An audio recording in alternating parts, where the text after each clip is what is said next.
God can so bless you, someone who has no connection, someone who has, no nothing, nothing of nothing. God can so bless you so that the wealthy people will be so ashamed, because if you thought wealth is about smartness, if you thought good life is about having good things, and yet God takes bad things and make them good. He takes foolish things and make it wise. He takes weak things and make it strong. Then you've got to think again that it is not by might and it's not by power, but by the Spirit of God. The race is not to those who can run fast. Remember that. The race is not to the swift, and the battle is not to the strong, but God, but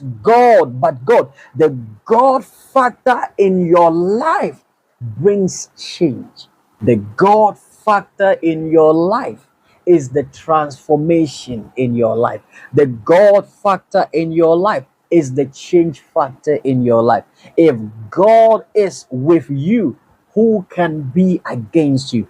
God chooses the foolish things of this world to shame the wise. He says, not many of you were wise by human standards, not many were influential, not many were of noble birth.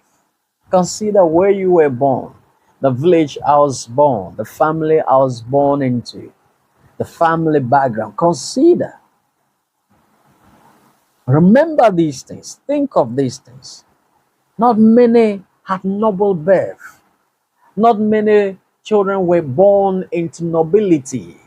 Not many were born into wealth. Not many were born into influential family. Not many were born into academia homes. Not many were born into good marriage homes. Not many were born into good families. Not many were born into father, mother being together. Some were born in a very dramatic, unimaginable way.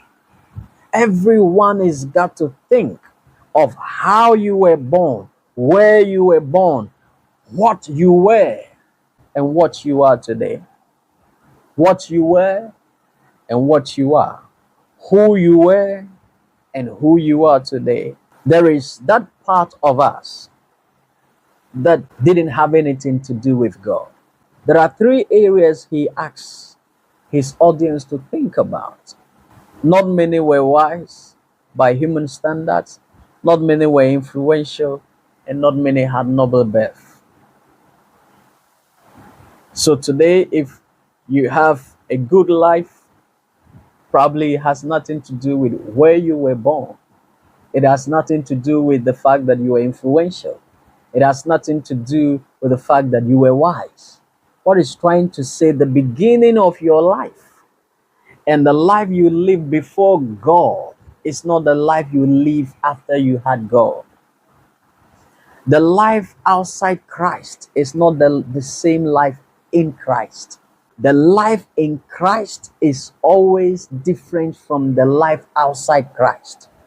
Life before you met God is different from after you met God. Life before you encountered God is different from life after you've encountered God. So you have to look at this holistically. Were you wise before you met God?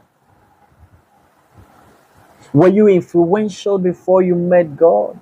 Did you have a noble birth? Did you have a good family before you met God? Everybody's got a history. But God, in the verse 27 is the game changer, because it says, but God chose the foolish things of the world to shame the wise. You see, before God, you were weak, but God chose the weak things of this world, the foolish things. In other words, according to human standards, probably you were a foolish person. You had no education, you had no literacy, you had no intelligence, no knowledge. It's like the disciples of Jesus. We are told that at the point they look at their argument, the things they were saying, the way they acted, and said they recognized that these people had not been to school, they were not educated, but they said they recognized that they had been with Jesus. In other words, when you come to Jesus, Jesus affects your whole life.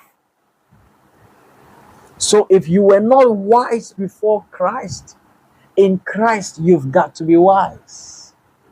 If you didn't have noble birth before Christ, in Christ you have a noble birth, because the birth you got, the new birth you got in Christ, is what we call the born again.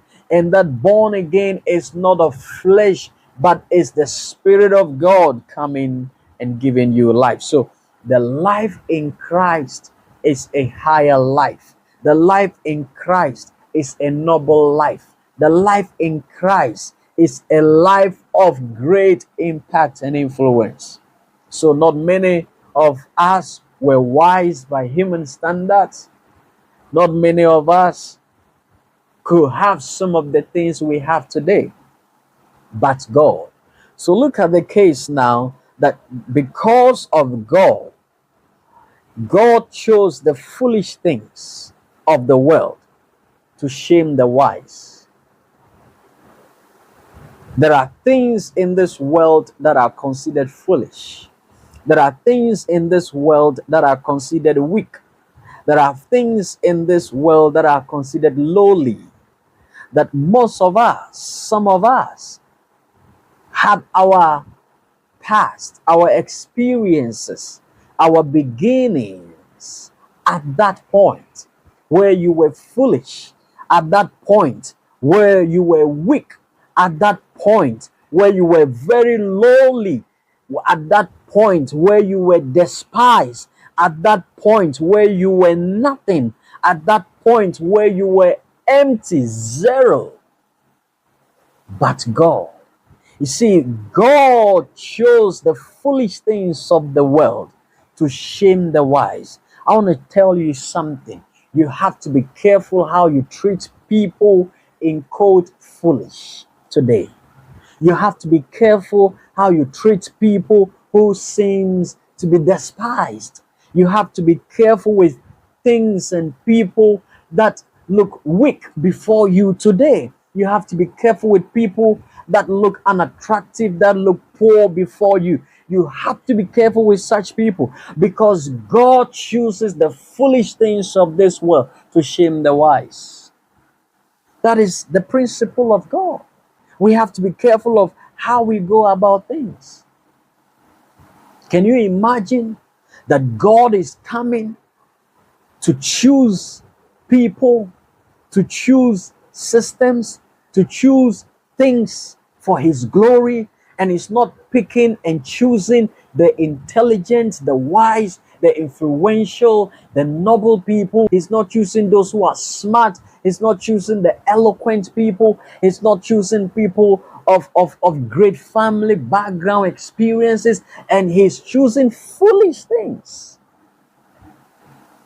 From today, change how you see things. From today, be careful what you call foolish. Be careful what you despise. Today, be careful. First, you have to think of who you were and think of who you are, and see what God does with weak things. See what God does with foolish things, foolish people. See what God does with lowly things. See what God does with the despised. There are people who are not added to our society. They are sidelined, they are pushed aside, they are seen as unclean, unholy, and yet these are people God goes after. When you see someone dirty today, don't laugh at him or her, because he could be cleaned up. God chooses foolish things.